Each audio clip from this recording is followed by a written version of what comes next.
Tubers, family and friends. I'm out on the balcony in my upper level. Welcome back to the channel. We're starting in on the coconut season again. Time to drop the coconuts. So they got the long pole with a knife on the end. Looks like Mr. Texan. And this is the highest ever because of inflation. The price of copra was like 73 last week. It's probably higher this week, and that's kind of what's been going on. Hi, my name's Edward. If you're new to the channel, I appreciate you if you'd subscribe. And my place is in Mindanao, Philippines, way out in the jungle, and we have many acres of land or hectares of land. And built a big house here, swimming pool, tower, and all kinds of stuff. And, and this is my place. I'm retired now, and this is where I'm living. I married a Filipina, and we had a child together, and I have an autistic son that lives with us, and we have extended family on the Lelibes side that lives with us in the house too. So my father-in-law, but this is kind of what we're doing here this week. Last week we finished up the pool, the swimming pool, and turned out real good. And it's getting close to about half full of water right now, but we're just trying to, work all this stuff together. It's always bitty. Whoa, there goes a big bunch of coconuts. As you can see, there's a big pile right there. And Mr. Texan is pretty excellent about dropping the right coconuts, because you have to really know. Mr. Texan and my brother-in-law Ruel is the ones that cut the coconut down, because you have to have a good eye. Okay, this coconut is ripe for processing, this one's too young, and so forth. Sometimes it's hard to tell. So then they'll gather all these coconuts up into a pile here, and then they'll bring them over the other side of the property and then shuck them. And that's one of my other brother-in-laws, Ray. And actually, Mr. Texan is the father of Lizelle, which is the wife of Ruel. So, and then we have one other brother-in-law, Nonoy. He's here too somewhere. You can see the pole right there, and I think Ruel is trying to cut coconut over there, and they're gathering them up. But yeah, it's a busy season for us. Between 3 and 4 times a year. Usually, sometimes if the coconut harvest isn't good, it's only 2 times a year, but it's almost always 3 times a year. When we first bought all the coconut land, we actually had 4 harvests that first year, and because it hadn't been produced for so long.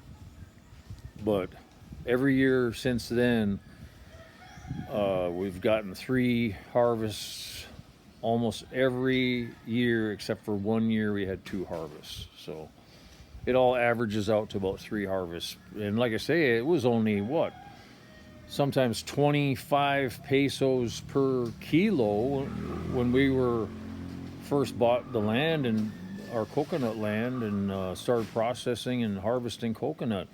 And now it's triple that price, right? And it's like I say, it's the highest it's ever been.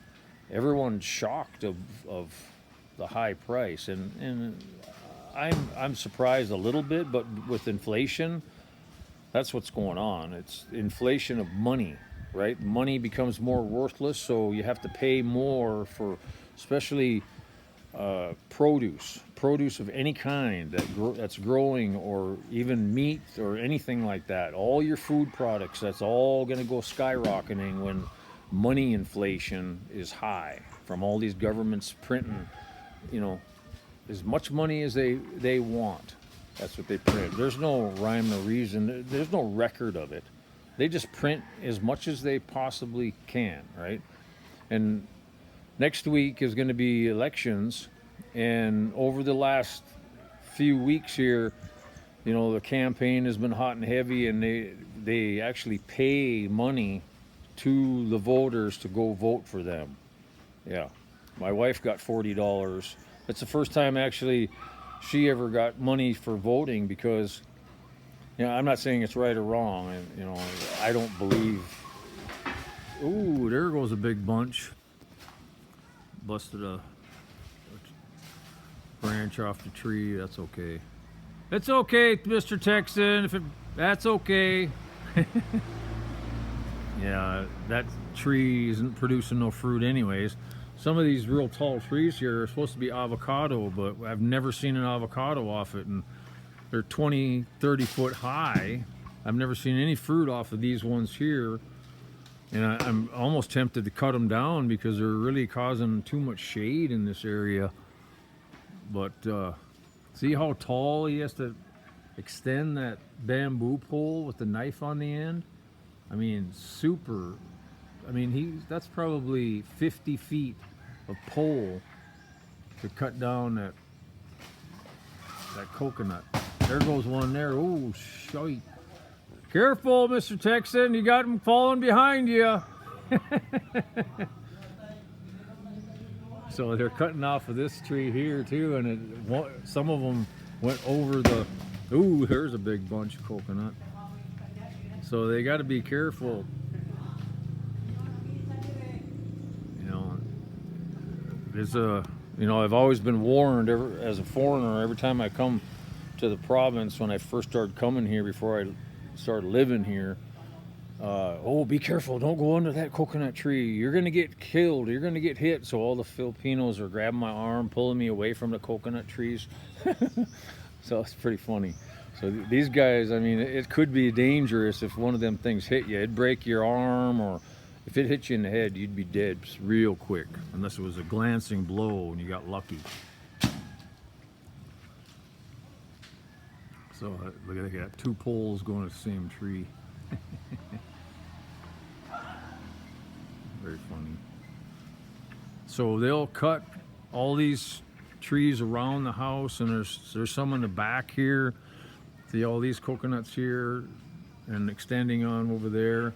They'll do all that today and tomorrow and get them, you know, then they'll cut open the coconut and scoop out the copra, or the meat of the coconut inside, and then they'll bag all that up, and then probably tomorrow afternoon, not tomorrow afternoon, but Tuesday afternoon, I'll be taking those bags to the processing steamer in the 5 hectares we got to the north of here. Ooh, there's a big bunch. There's lots of stinking coconuts there. Way more than what I thought. Last time there wasn't very much coconut compared to the last few times we were harvesting, and everyone's saying, old wives' tale, oh, as soon as the price goes up, that's when the coconut production goes down. So anyways, that's about it for this one, guys. I'll take care, and I appreciate you in the chat. Here, I'll give you a glimpse of the pool from up here. There's the pool. It's like getting close to half full, and we're just Lazelle's there getting anything that falls in the pool. They cleaned it up real good. There was a lot of seeds and stuff on the bottom, and they cleaned it up with the net. I tried to get the creepy crawler there, the vacuum hose, to work, but it's too hard and difficult when the water level is so low. So we'll get that running later if we need to, once the pool gets but like I say, I've been putting water in there now for 7 days. 7 days, and still it's close to half full. So it'll be another week before we're full there. I got my well pump running. I got a freshwater well. So that pump is running, filling my tanks. Plus I got city water filling my tanks, both at the same time. And it's still slow because the city water in a dry season like it is now slows down to a trickle because everyone else is using it, right? But my well pump's going strong and filling, but it's only like a 1/2-inch hose, right? That's filling my tank. So we turn them on for a while, turn them off for a while, it's back and forth. So Anyways, that's it for this video update, guys. Take care and God bless. Bye bye.